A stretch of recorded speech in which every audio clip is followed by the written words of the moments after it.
right. Looks like I got it working finally.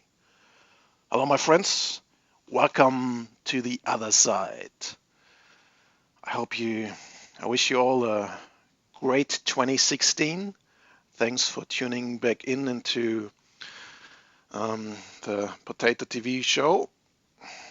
I really started to just regard the video as a slideshow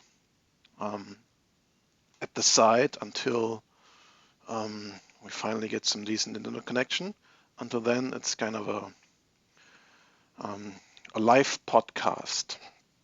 So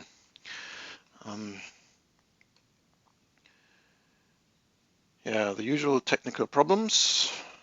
Niall says same to you, same to me, thank you. So that means you all can hear me. Let me know if it's loud enough. I have 2 more dB to go, but then it might get into distortion as well. But yeah, let me know if it's not loud enough and I can still crank it up a little bit. Audio quality is really good. Thank you, Ash. There's been a lot happening over the days where I didn't do much or any broadcasting at all, and we also only did a very low number of videos. But yeah, I've been building a lot and doing a lot, and there's a lot to come. So I'll get straight into it and also on time out of it, because there's a lot to do, a lot to ship, a lot to prepare, a lot to build, and a lot of other things to get going. So Adam just pinged me on Skype saying he doesn't find the chat window. So if I go to the YouTube link, what I've published, there's the description like on every YouTube video on the left, and then there's a chat box on the right. And you can click those 3 dots. And then for me it says I can add and remove moderators and view users, but I think you see the same button as well saying pop out chat, and then you get a nice large window, which at least for me makes the chat a lot more useful, because I can move back to the live control room, it says, and I can watch the health status of the stream. And it says the health is good. So I further tweaked my bandwidth settings to put everyone else here who wants to use my network. And my DHCP server has around 200 entries. So it's not just me on this thing. I'm very social with my network and give it to everyone who's around here. But not now, right now. No, they're all pushed to the side, and the YouTube stream gets the majority of my ridiculous 700K upload. But yeah, let's just get right on topic and give you a few updates on the things I've been building. So, the Force Awakens. So I'm not so much a fan of sitting still and watching movies. And I think I didn't have the patience to watch any of the Star Wars movies in one go from finish to end. But I kind of like spaceships and laser fights and all that kind of stuff. So I thought I'll get one of those and turn it into a proper flyer. These kind of planes, they're 2-channel planes.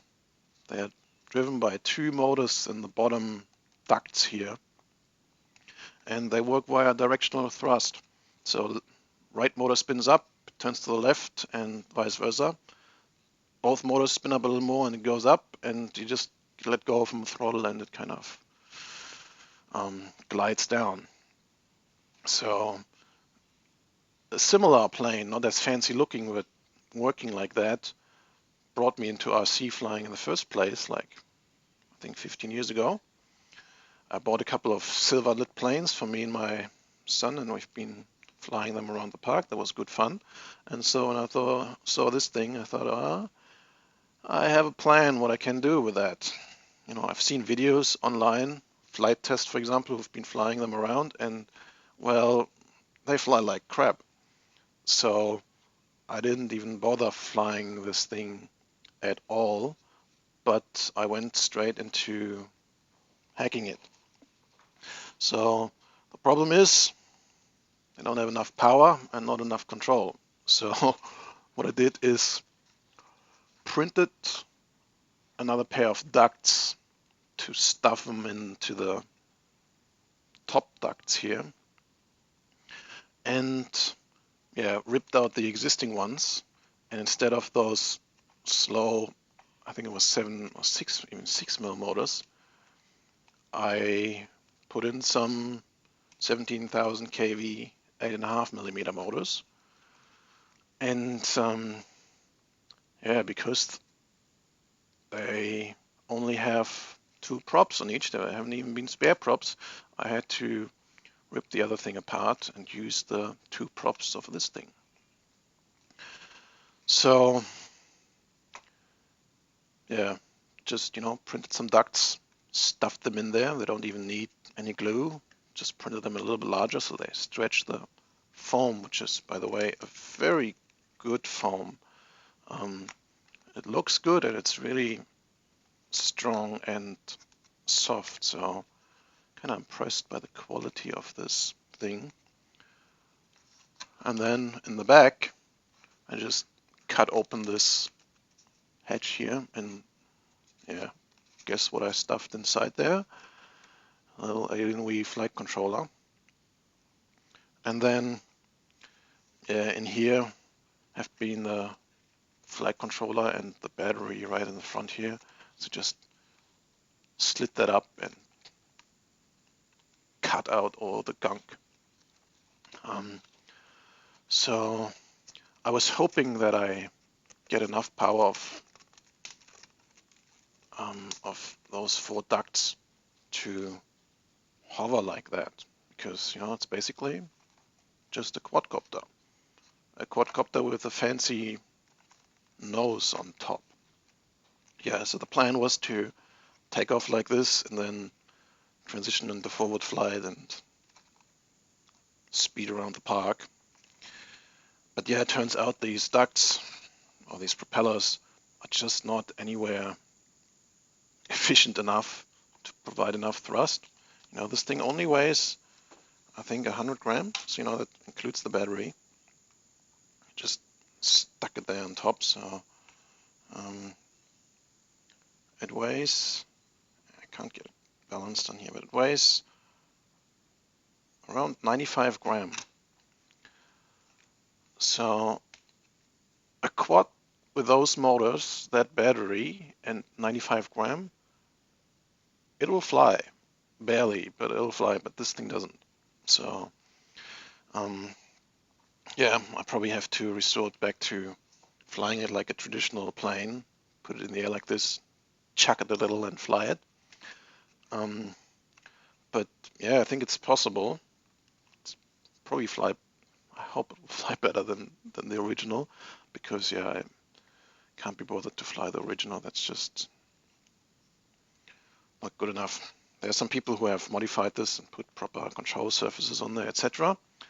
But yeah, that's it so far. Not properly made yet. Just tried to hover it around here. Didn't work. It just provides enough thrust to fall over. But yeah, it looks good. So that's why I put them back there on the shelf until I find the right time to fly it around there. And yeah, I can't really recommend doing it. A lot of work and expensive. So, but yeah, if someone of you really wants to do it, I'm happy to share my plans of the ducts.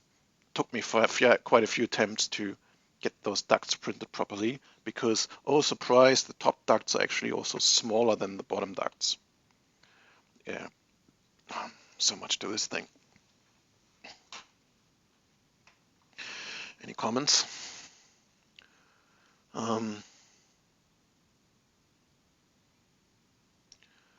Nope, no one likes it either. Okay, let's move on. The next thing, what I also showed you in the last video, I made some Lego mounts, which worked quite well, and already sent them out to quite a few people, and they seem to like them as well. So let's take it a step further. I went to the Lego shop and ordered a whole bunch of parts. Well, actually only 2 different parts, but yeah, quite a few of them. So to make arms, I have these 2, 4, 6, 8, 10 1x10 plates, and then one large plate, 12 by 4. So you can just plop them together like this. And yeah, it's pretty much same size as your average microframe. So yeah, it's I think not 100% square. Might be a little wider than long. So I measured it across, and it's 130 millimeters. And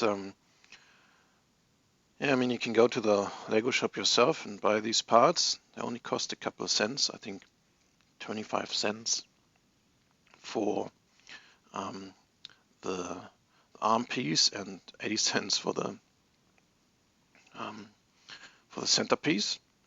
But yeah, it costs shipping, so I thought I'd buy a few more and just sell them as a frame kit. So I put that already up on the website. I post a link to that in a second. And to make nice pictures, my friend Thorsten has sent me 2 nice carbon plates. It's exactly the same material that he uses to cut the carbon frames.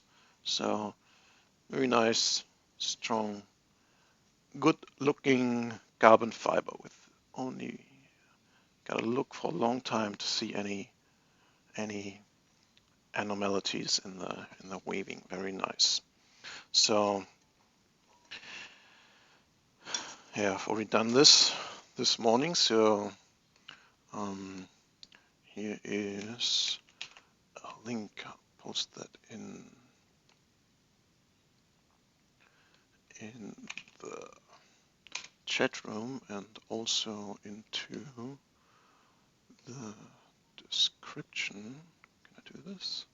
Edit. How do I edit? Here.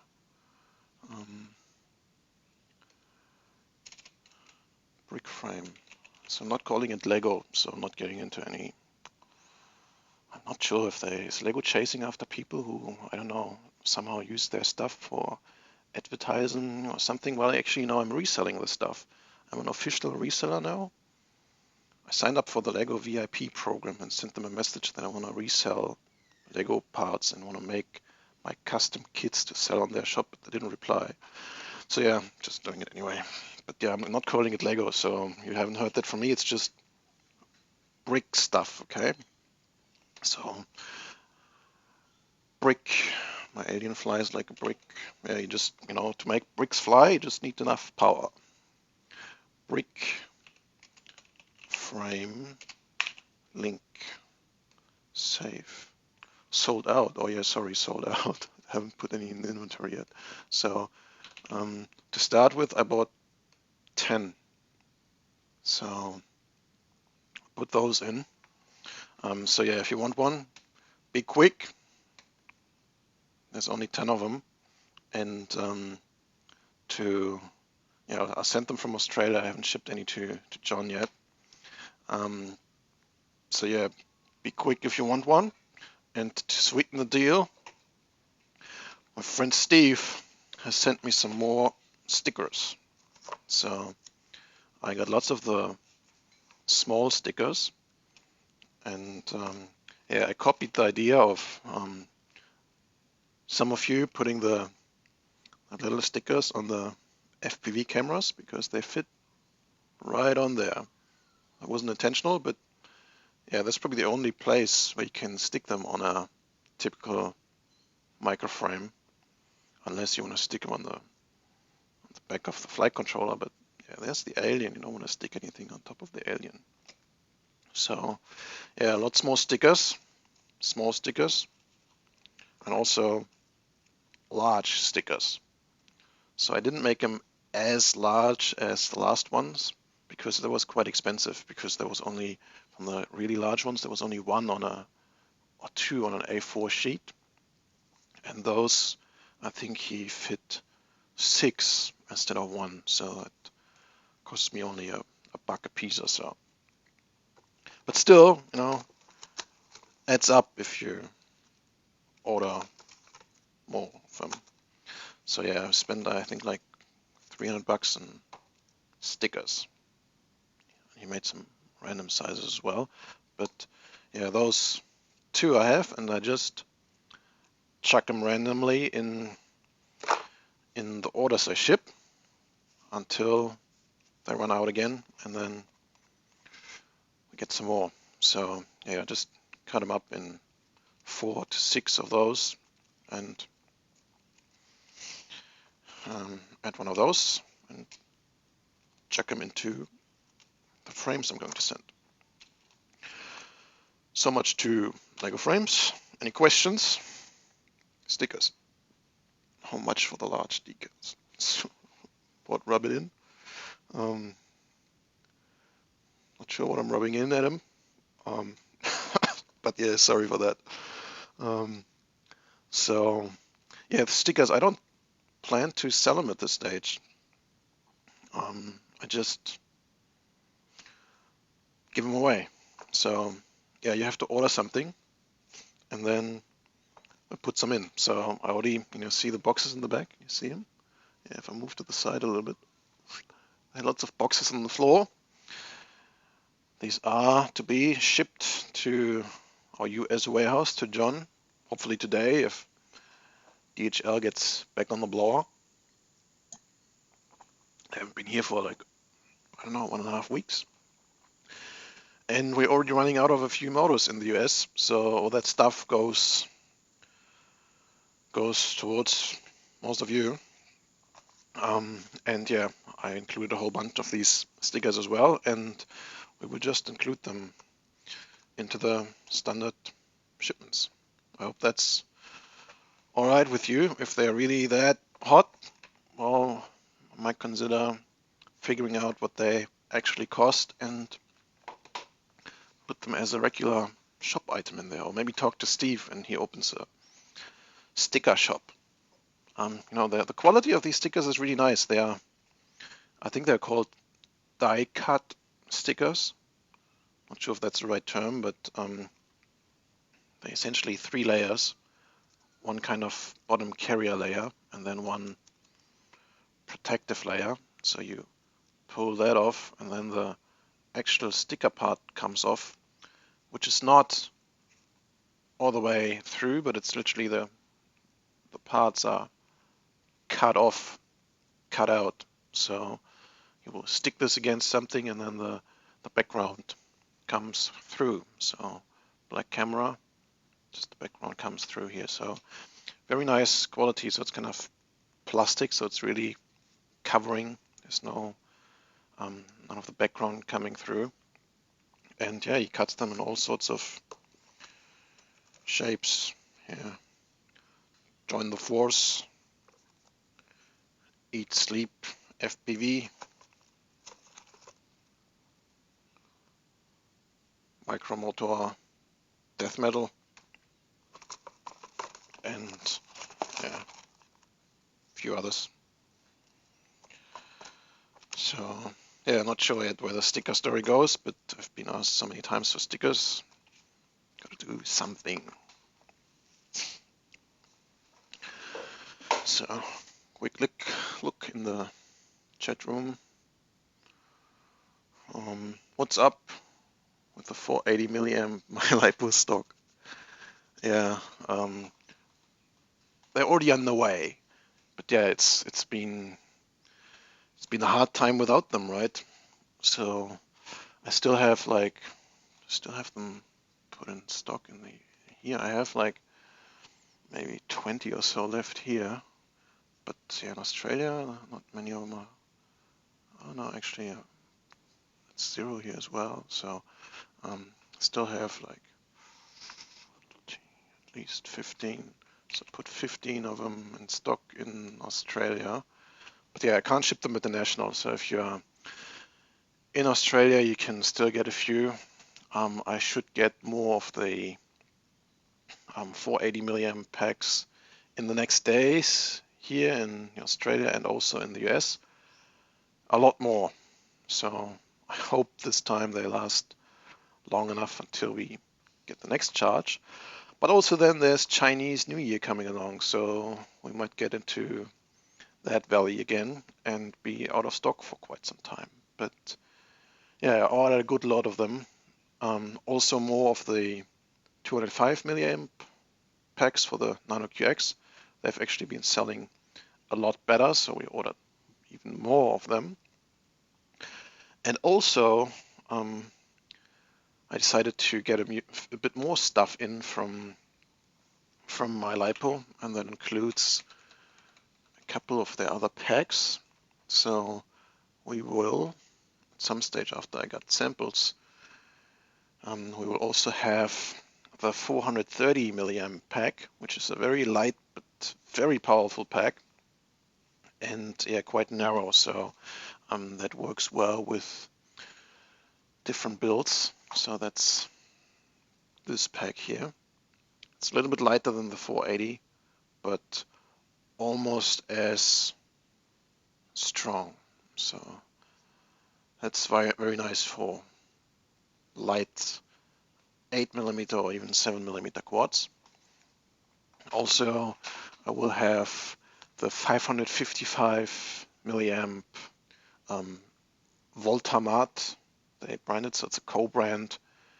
Yeah, I heard the story, so but yeah, it doesn't really matter. It's basically the same pack. It's one of their very high discharge packs, so it will probably, I haven't seen a sample yet, but probably deliver almost as much punch as the 480 milliamp pack, but last just a little bit longer. So maybe we get to flight times of 4 minutes or so with one of these instead of the 330.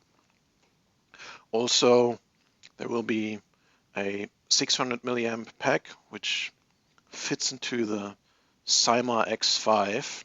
So lots of people have been asking for motors and batteries for the Cyma X5. I think that's a very good beginner quad, quite cheap as well. So I decided to do something for that. We'll have a 700 milliamp pack, which seems quite good to extend flight time on those 8mm quads, especially if you don't carry FPV gear.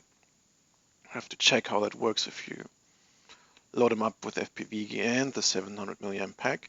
And finally, I'll have a 1100 milliamp pack, which you can use for geared quads or direct drive hex or octo builds.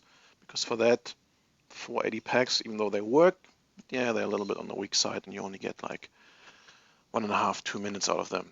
So that's rounding up the lineup: 430, 480, 555, 600, 700, and 1100 milliamp to kind of widen the range on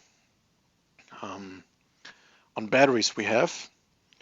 And I'm also thinking about carrying the 150 and 175 milliamp Nano QX packs, but yeah, I'm not really decided on that front yet. So much to the batteries. Quick look at the chat room. So fresh 480s. Yep, yeah, it's important that batteries are fresh. Good point, actually.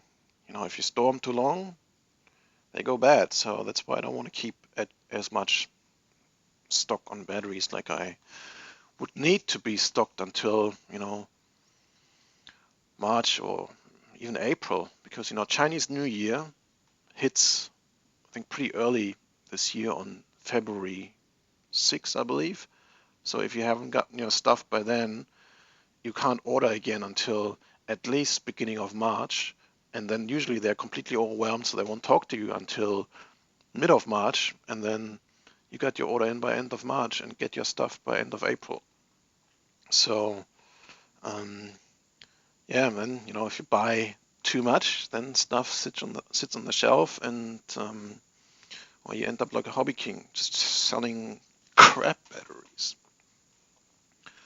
So yeah, more batteries to purchase, exactly. I think it's just a great tuning thing to battery weight. It's not necessarily the right way to keep making these quads lighter and lighter and lighter.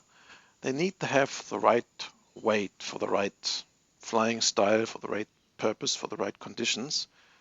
A bit like a sailplane. If you have more wind, you need more weight to penetrate. And if you want to fly faster, yeah, you need also more weight to keep it stable, to give downward momentum, because the props only push upward. So if you want to go down, you need to have downward momentum, and the only thing what does that is gravity. So by putting in a larger battery, which also provides more power, you're extending the envelope upwards and downwards. So that's why I think, yeah, let's add some more batteries. So yeah, smaller footprint is very nice too. The 480 packs fit nicely under the flight controller, but on some builds, yeah, it just makes sense to have a narrow and longer battery. So Nanja,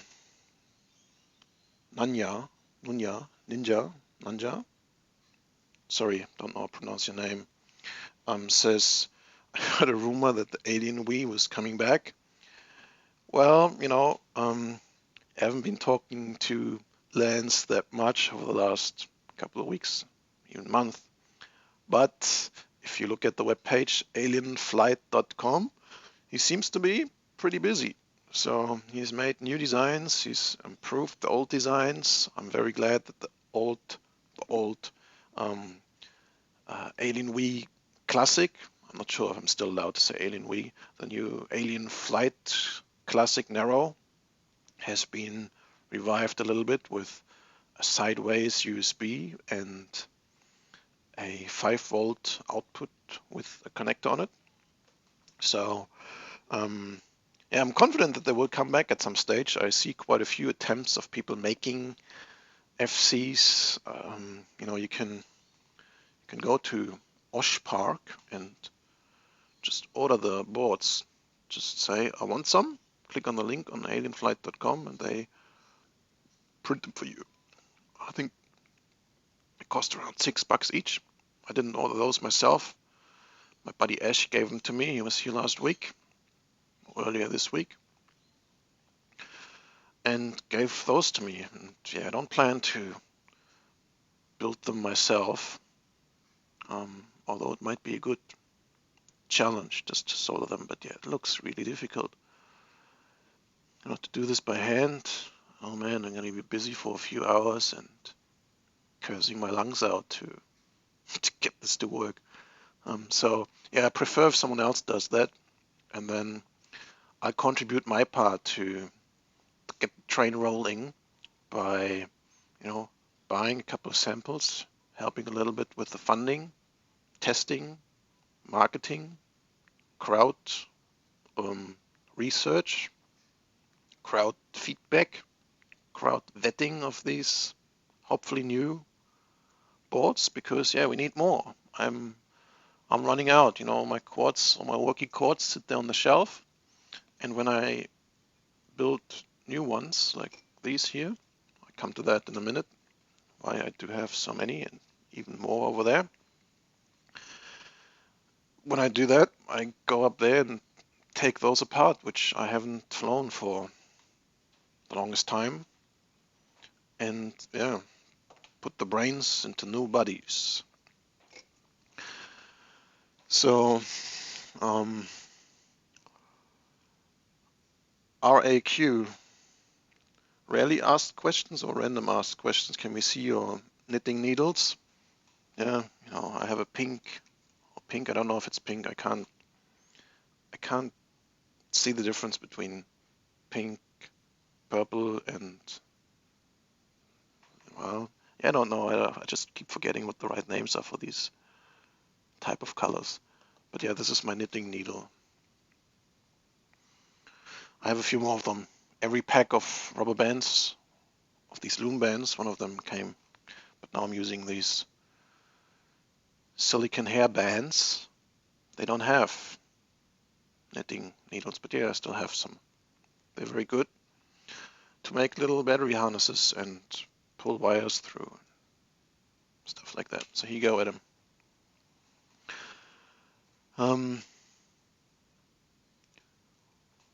So here's another question. Why are there so many frames? Because going to the races in Sydney on Tuesday, tomorrow, and yeah, I don't, most of the people who fly there, they go to the practice labs, they crash their thing into the wall, and then they sit there and try to fiddle it back together. Partly successful, and then usually have a not so great flying quad because something is bent, something is off, and they're not relaxed and fly, but yeah, kind of all over the place and just get it back together in the last minute.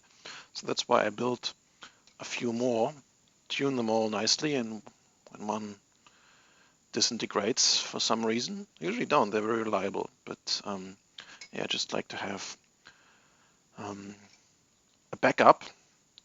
And also I'm testing different camera video transmitter setups, so that's why I have a few different ones. But yeah, I'll get to that in more detail in a sec, once I got through the questions on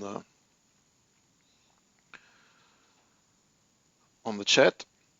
So Ben says he has the 555 and the 700 mile IPOs. He says they work great. Yeah, I have no doubt that they work great.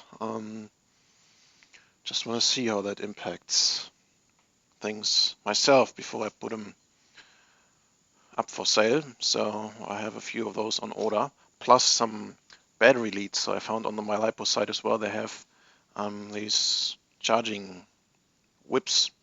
So basically 2 banana plugs and then 4 of these plugs or of the other JST or micro JST plugs coming out of there. So we have a few of those too. But yeah, more batteries. I think it's a very good tuning method. So the Madman Wii and the Pedro Wii have problems. Yeah, I hope you fix those. We need you. We need more, whatever flights or Wiis they're called. We just need, yeah, whatever they're called. We need more of these boards, more alien brains. I think there's no patent or brand, whatever it's called, rights on alien brain. Just call them like that. So yeah, the new designs also have fancy new 9.5 amp FETs. I looked at the specifications and I don't really understand how they work. They have like one large drain pad in the middle and 6 on the outside. But yeah, look fancier, and you never get 10 amp, even other batteries, more than continuous to, other way around, more than 10 amp continuous you won't get out of most batteries. So I think with 9.5 amp FETs, it will be really difficult to burn them up. But even those, though they have, I think, all 4.2 amp FETs on those old boards here. I've never burned up any of them, and I'm not nice to them. So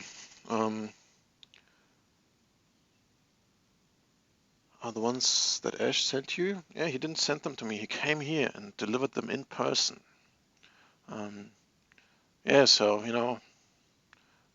I'm not sure if I'm up to the challenge. I know it'll take a lot of time to put them together, and I need to get all the parts, etc. So I just have them sitting somewhere here as a reminder. Or it's just like a trophy, I'd say. Don't need reminders of flight controllers. You have flight controllers everywhere. The Madman Wii is forging ahead. That's good. Yeah, so, buying shares, somehow crowdfunding, I think we can arrange that. And yeah, there's lag, right, Adam? I think there's 25 seconds lag behind me saying something and it appearing on your side, and also I'm kind of lagging behind the chat. Good to have backups. Hey, Michael, welcome back. John Tivitt is working as he sends hello, my friends. I'm sure he's always working. I think he's doing shift work these days and shipping stuff at night. Oh no, working at night and shipping stuff during the day. So the Reggie Shark, Le Reggie Shark. I think it's funny. Some of you guys know Le Fish? Le Fish is an awesome acrobatic sailplane. So that all reminds me when I hear Le Reggie Shark, Le Fish. Shark Feet is ready to jump up the competition. Right. More Wii's flying. No problems. Yep. Johnny is a busy man. So, what else did I want to talk about? 20 minutes left. Yeah, about racing these little quads. We have this regular race event going on in Sydney every month, every first Tuesday of the month. So, and the first Tuesday of this month is tomorrow. So, the first time I went there, I said, yeah, I'm not really sure what to expect. Let's just fly around the track a little bit. And turns out I was the only one who could fly around the track properly, so I won because no one else managed to fly 4 laps repeatedly. And yeah, I didn't have a problem with that because yeah, I can fly these things by now. I think one of the two main factors why I continue to be quite successful at that event is, first, these things are literally 5 mistakes away from the wall. Make a mistake and you still have plenty of room to correct and get back on track. It's like driving a kart on the autobahn. Yeah, you go 50 miles an hour on like an 8-lane road. You just not much of a problem. Just cruising around and you get there eventually. At least earlier than all those who have like super high-powered rigs and just a little blip of the throttle and bam, off into the wall, off into the ceiling. That car track has like poles and wires hanging from the ceiling and other stuff what they have there, and yeah, people just smash their quads all over the place, and I've been always able to fly very consistently.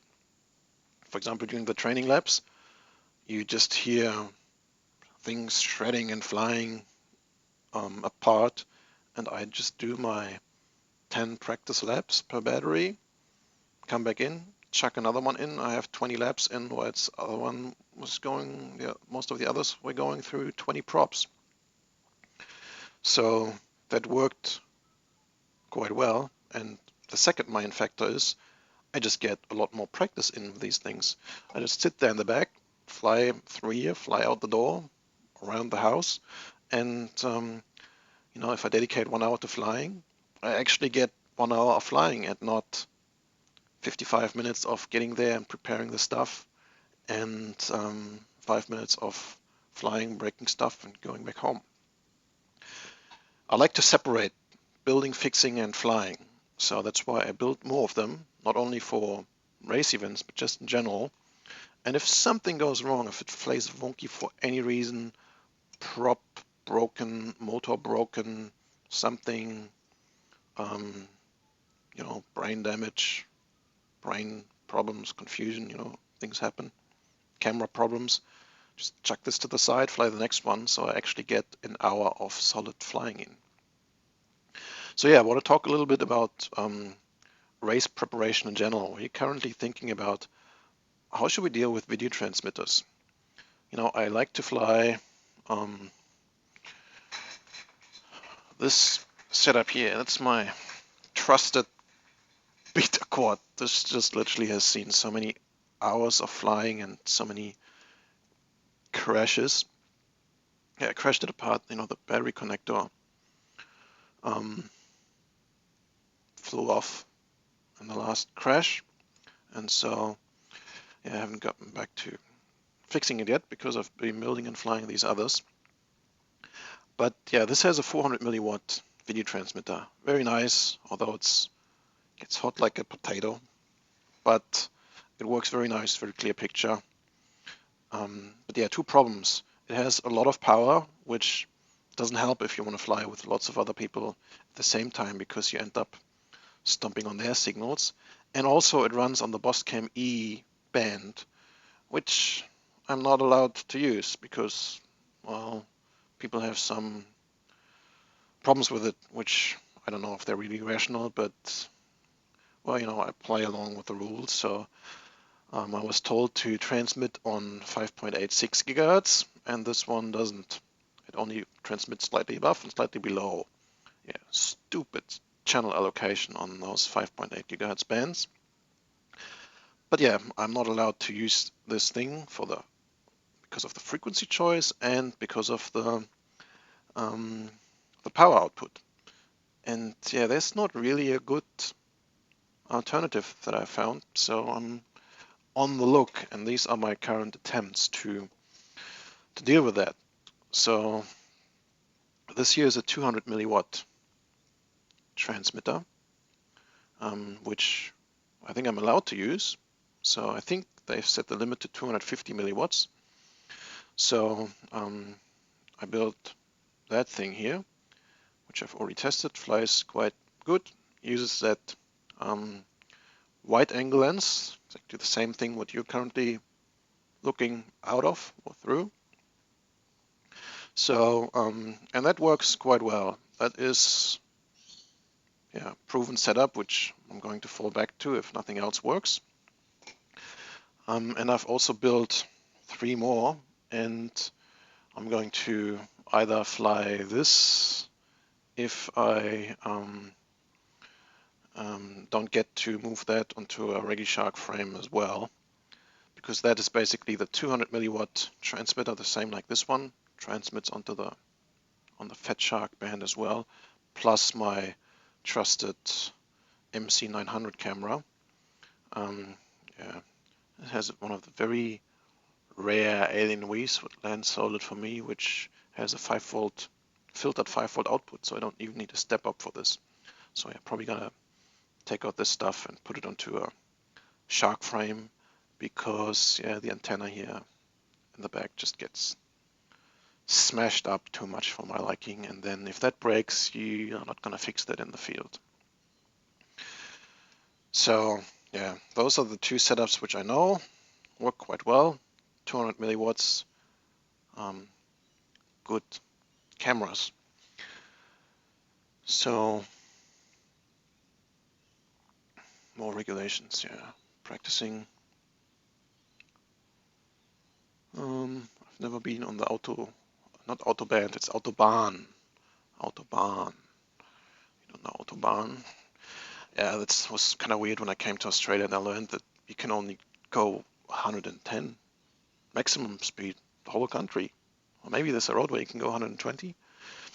But yeah, I'm used to smash over the Autobahn like crazy. You know, if you have a halfway decent car, just floor it. Go 250. It's kind of exciting if you know that just like one little mistake and bam, your life is over. But yeah, I guess it makes sense that you can't go 250 on an average street. So What flight controllers do you prefer on the Reggie Shark? Well, there's only one choice. Again and again, I try different flight controllers. I have more different flight controllers here. I have a lot over there. The only one which I always come back to is that classic Alienware. It just works the best. So yeah, just recently over the last few weeks, I tried again to set up the beef board. Didn't work. I was mucking around with the multi-flight board. Had lots of problems. I got a few of the micro MWCs flying again, but yeah, they just don't feel as accurate. They just, wobble around. They fly well, but yeah, just nothing compared to the classic Alienware. I have some hope that the future clean flight or better flight versions of the Alienware are going to fly even better. I was talking to Michael, the main developer for the Alienware software, a few days ago, and he said he was flying the new better flight versions, and he really likes them. And yeah, we both had similar problems with the earlier clean flight Alien, so I have hope that we at some stage get a good working clean flight controller. But yeah, I don't need any of the features in clean flight. The only thing what I wish could be a little bit easier, but it's not really much of a problem. The multi-Wii configuration utility is kind of really weird. So I don't know what they were thinking when they programmed this, that for example you click into one field and then you drag it to the side to change the number. I mean, what's that? Or to activate those checkboxes, you have to click on the upper left corner of the box. So yeah, I've seen quite a few people who almost given up and said, I don't know how to use this thing, and then you tell them you click and drag. So it's just, but yeah, it works. Once you know how it works, it's super simple, and it's just very reliable and flies better than any other flight controller I have put on these things. Yeah, by the way, I started to put the shark fin the other way around to protect the camera and the antenna a little bit better if that sits in the front. And that also actually removes the requirement of having the USB port on the side. I'm not going to just turn the flight controller around, change the throw direction of aileron and elevator, and bam, fly backwards. Works very nice compact setup. So yeah, I'm trying a few different cameras. So this here is the VA2500. It has more transmission power than the VA1100, but it doesn't run on 1S anymore. So I knitted a voltage regulator onto the back, just 5-volt step up, and then it works. The manual says it works on 1S, but I think they just copied the VA1100 manual, didn't change anything, just changed the title, and that's it. So yeah, the manual is pretty useless. I read it anyway. So yeah, it has more transmission power noticeably, so you can see a little better than on the 1100. But they also said that they improved the camera and the sensor, and I've read some reports that that's actually the case, but I don't think so. This thing is crap. I tried to fly around here and it was just like, half blind, trying to find your way through the yard. Crashed it a few times. Still in one piece though. The antenna looks a little fancier now, but that's about it. But yeah, the sensor is the main problem. As soon as you have lighter and darker patches, you literally see two colors, bright and black. Pretty much unflyable. But I'm still gonna try this indoors, maybe with less contrast, maybe it works. But even then, that lens, it's pretty much the same opening field of view angle like this lens, but it has way more distortion. You know, you move up and down, and it's like you are looking through, you know, a fish bowl. I've never looked through a fish eye, but through a fish bowl. You know, everything is kind of, yeah, like a sphere and moves around, and it's very difficult to judge distances. That's partly due to the opening angle itself, but also to the poor quality of the lens. So yeah, the sensor is a little bit better on this thing here, and the lens is much better. And yeah, 25 milliwatts, unless they really limit us to 25 milliwatts, I need more than that. Because if everyone else flies 200 or 250, then yeah, this is not going to work. But in case they limit us to 250, to 25, I actually have a quite interesting alternative, and yeah, a little tip on the side when working with those. So this here is a TE93, TE93. You can get them on Banggood. I had them for a while, but I didn't use them because I didn't realize that they actually had a right, what we're usually using, left-hand polarized antenna, and this was a right hand. So I didn't notice that when I got them, and so I plugged them in, and the first thing was didn't work because, again, even though it says that in the, not in the menu, there was no menu included, but on the website that they run on 1S, they don't. They need at least 5 volts to even switch on. So same here, stuck a voltage regulator on the side, feed it straight from the flight pack, works. And then, yeah, they're actually quite easy to take apart. So you can pry the lid off the back and slide the whole assembly out. And there's 3 circuit boards in there, one for the camera, one for the transmitter, and a microphone, an audio board, I believe. It even works, transmit audio, very nice. I was flying yesterday with sound, quite interesting. Yeah, so changed the antenna to a Banggood right hand.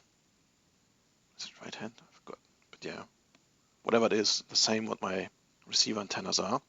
Because if you have this the other way around, you have a huge loss in signal, which, you know, again, we could also use for to our advantage by having, if you raise them, the one on channel 1 turning one direction and the one on channel 2 turning the other direction, and then 3 again the other direction. That should provide more dampening towards the signals of the others. But yeah, I hacked those 2 and changed the antennas out, added voltage regulators, and now they work quite nicely. They have the same camera module like that MC900, and all up, including the voltage regulator and the housing and the antenna, they weigh a little less than 10 grams. So that flies pretty good. The only downside of that is they only transmit with 25 milliwatts. But yeah, I think if you up the receiver antenna game, then it might actually work. So yeah, I made 2 of those. And that's pretty much the lineup for tomorrow. And yeah, let's see how this works out. So, you know, I'm not really that competitive. I'd rather, you know, just make some fun kind of missions, events, do stuff together instead of flying a race. But that's the call of the day. And if I'm going to a race, then I also want to win. So that's why I increased the camera angle a little bit. I had like 15 degrees last time, and this is 25. Changed the motors from 15,000 kV to 17,000, and got to fly a little faster this time because last time was pretty close call. So yeah, that's so much to prepare quads for racing, because I don't want to sit there and fiddle around with them, but focus on the task of the day. Also, I'm going to take chargers along and run them off large 3-cell packs. So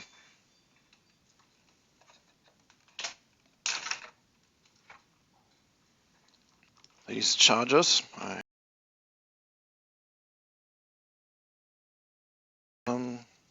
charge up my packs,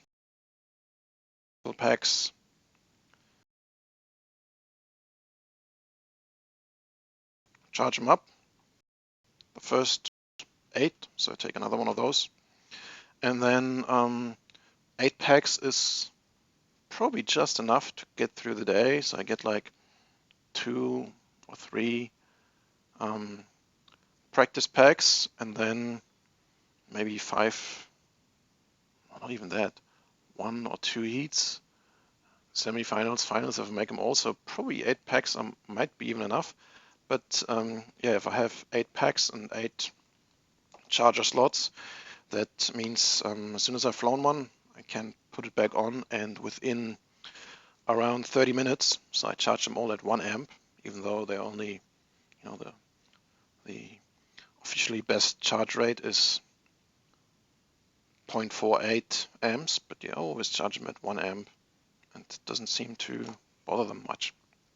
I think a higher discharge pack can also deal with higher charge rates, but it's just an assumption. But yeah, I was impatient and put them on, a few of them on 1 amp continuously, and a few others on 0.5 amp, and I don't see much of a difference in performance. I'm running still some of them, there's still a number of them, of those packs what I very first I got, even before I started selling those packs on the shop, and see it already has its fair amount of crashes. This really has wrinkled the pack, not just the packaging.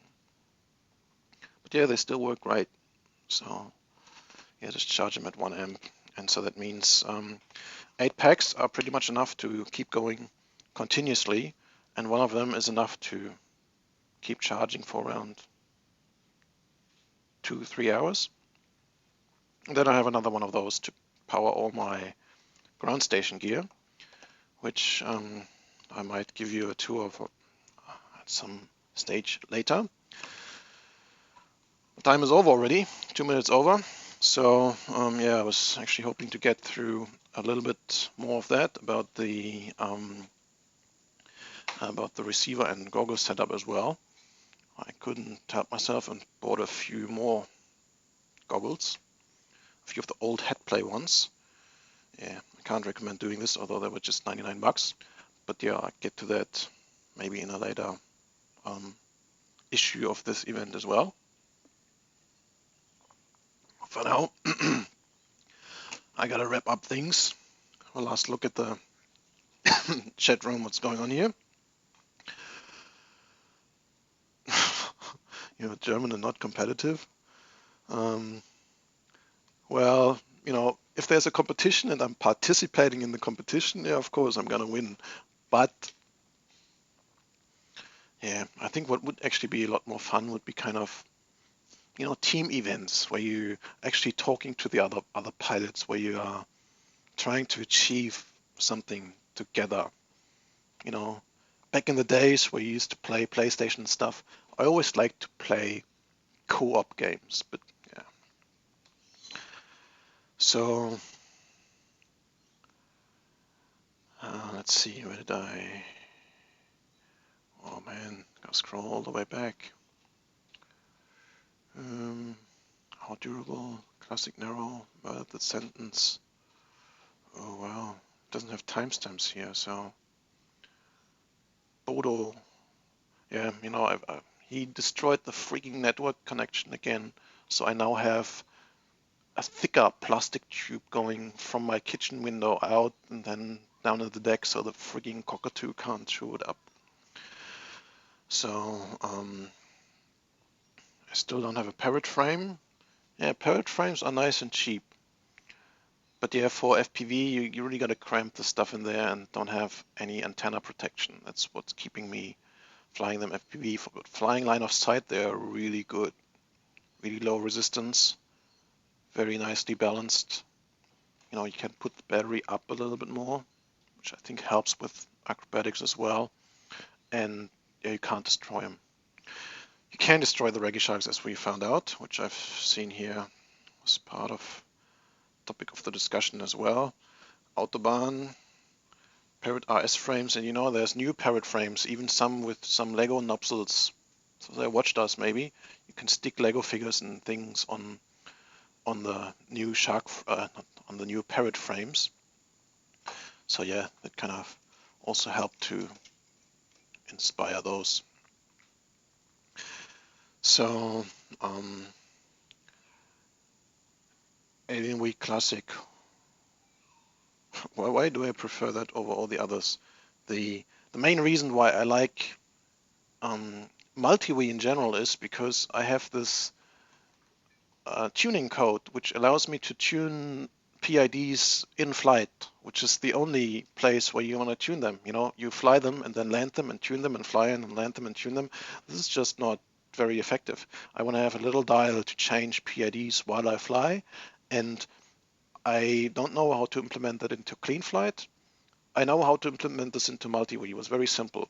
Copy, paste, fix a few errors, and then it works. So that's why I like multi-Wii.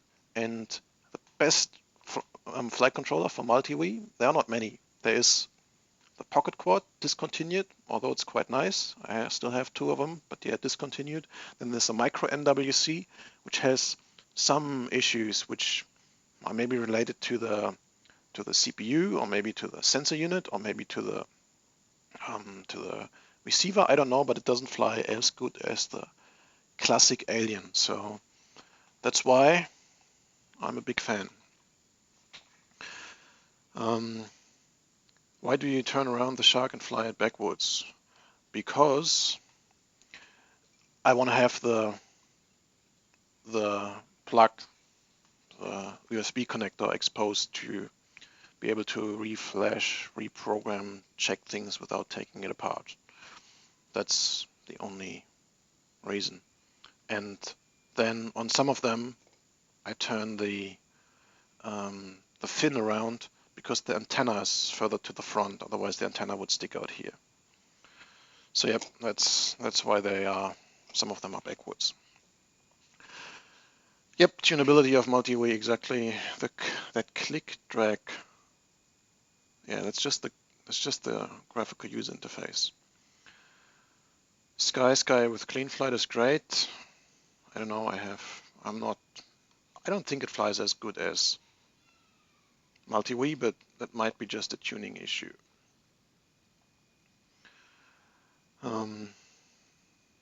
David, I'm unsure what you're referencing to with the sentence, but yeah, if you're talking to me, I sometimes murder sentences. How durable is the frame? You're talking about the Shark frame, I believe. I didn't break any of them yet. Even this one here, which was the first one I got. And it looks like it's been pulled over a grinder here at the front because I crashed it so many times. It did not break anywhere. And this is the very first I got. I'm still flying it. It's good. But there have been a few people who have been breaking these frames near the mount.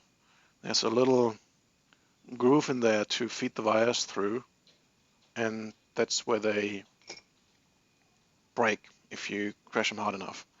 I crashed those a lot. Well, quite a few of them are built new, but this one here I crashed yesterday just a little bit. I didn't break them, but yeah, the new versions of them will have that notch taken out, which seemed to be the weak spot, and then I think they are as durable as you can make a little frame like this, unless you go injection molding. So this is probably the toughest as you can get this. I don't think you can destroy them because they're just so soft, and that kind of bridge type construction makes them stiff at the same time, So, yep, I'm pretty confident that we get this frame to a stage where it's practically unbreakable. So, yeah, Jesse knows how to break them. So, shock is good. What's up, Scotty? VA 1100. Yeah, I think it's just very difficult to fly. The shark says, build me. Jesse is destroying frames. What problems do you have with the beef board? I just can't get it to bind. So I'll give this to Ash on Tuesday and see if he wants to deal with it. Yeah, one of the problems is binding obviously requires some hacking around on the code. I don't want that. I want to have a way to bind stuff without having it to attach to a computer.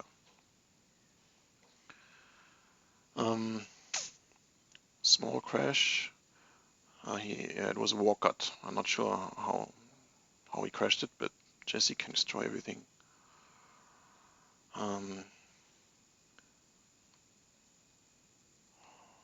Someone else asked how durable are these frames. See this. Hey buddy, check out on MC when the feed is over. Yeah, we have a little destruction thread going on there. So,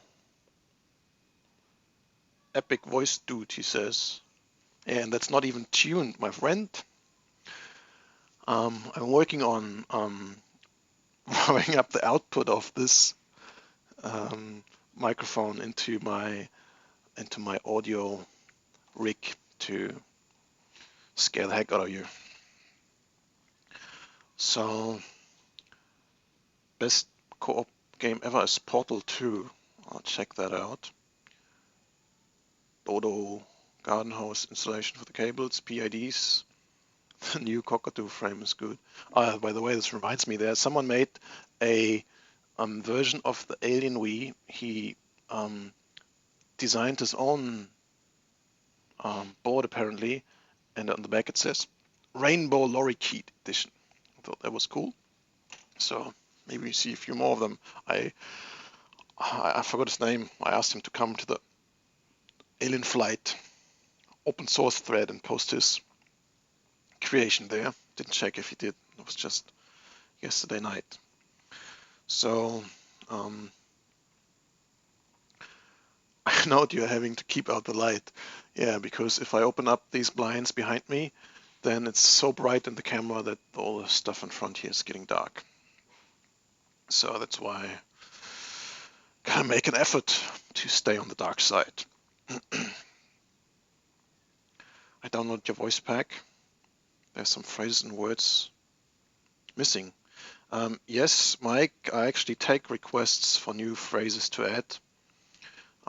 Still haven't gotten through to it to actually make the thing, so gotta search myself. Gotta search for Benedict voice Tyrannus and you find it. There's a thread here. I post that. Post that in the chat. I'm here in the forum. Yeah, there's a link to a spreadsheet where I collect stuff to say. So you know the usual things for your radio, like disarmed, 3 minutes, 2 minutes, and all that kind of stuff, and flight modes, but also, you know, just random weird stuff which your radio might want to say. So for example, like FPV, it's in the tree, or you know, just something like this. Whatever you want to hear. At some stage, I'll make a session and sit here for an hour or two and just talk down the list. But the biggest part of that is I need to edit this, so that will be a few hours of work. So if anyone wants to contribute to that, yeah, just leave your name in the forum thread what I just linked. essentially what it is there's a file format what the Tyrannus needs to process the voice commands or the voice files. So it's essentially a large collection of files. So you just got to name them properly. So for example, two is the word two needs to be in file 0053.wav or something like this.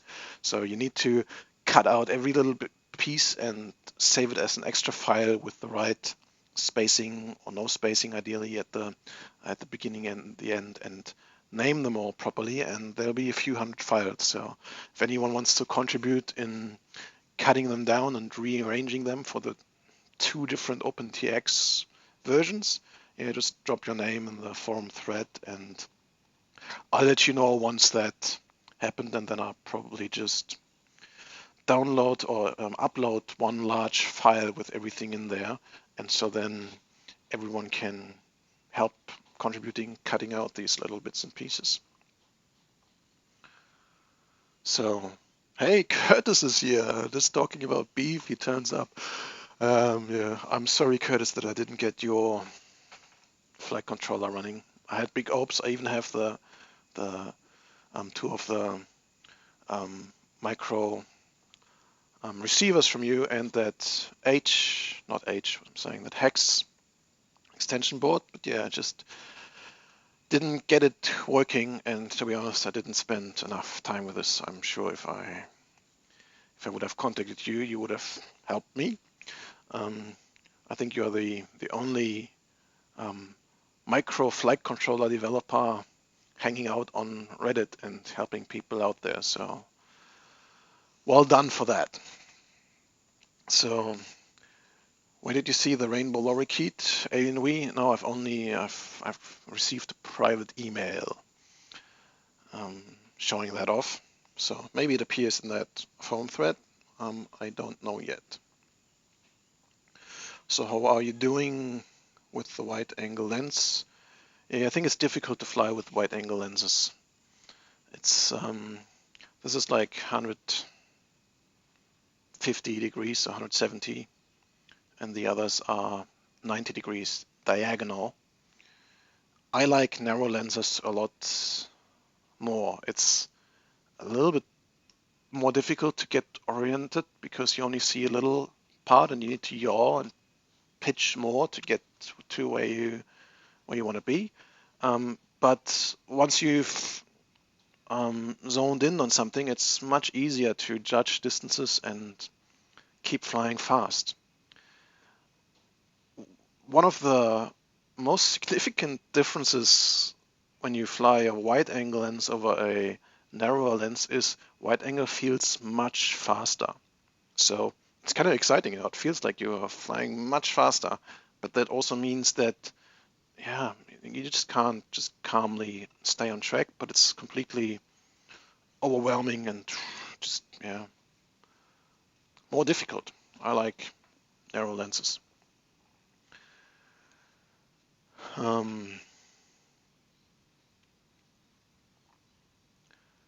All right.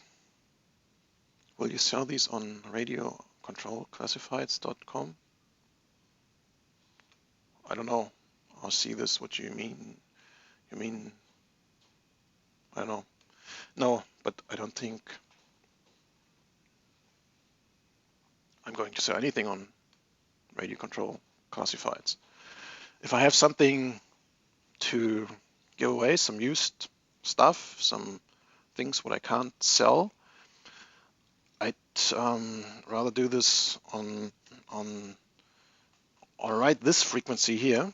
So I have a few more things that I'll be giving away on the next couple of events, and also I have a little section in the forum where I will put stuff if I'm just have unique items what I'm going to sell or stuff what I give away. Yeah, I don't even know, rcclassifieds.com. So that's it for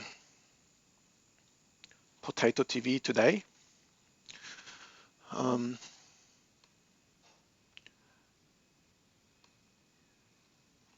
There's a lot more I would want to and could talk about, especially when you guys are keeping the input up on the chat room.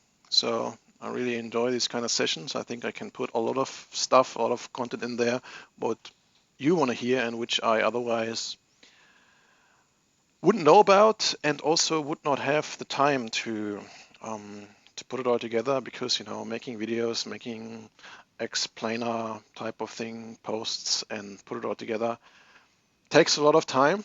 And yeah, I think like in 1.5 hours just sitting here talking and going about the stuff that I've done in the past week is quite effective. So in that sense, see you next time.